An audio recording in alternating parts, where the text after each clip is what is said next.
Znate, posle NATO bombardovanja Srbija je imala 2,5 miliona zaposlenih. Danas, 14 godina posle toga, Srbija ima nešto više od 1.700.000 zaposlenih. Pa kako je to moguće?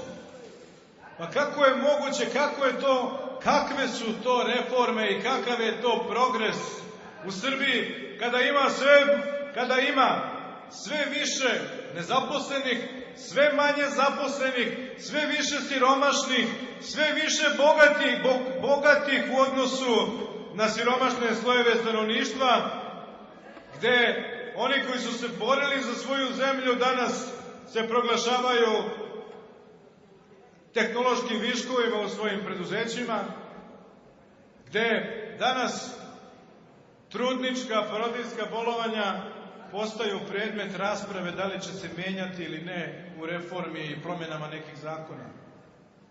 Ako već hoćemo da idemo u Evropu, onda ajmo u Evropu 21. veka. Ovo što nam neki ekonomisti predlažu nije Evropa, to je srednji vek, to je Pakistan, Afganistan i ostale zemlje u koje radnička klasa ne postoji kao pravo. Mi se zalažemo za modernu Evropu u kojoj će sindikati i radnici imati značajnu ulogu.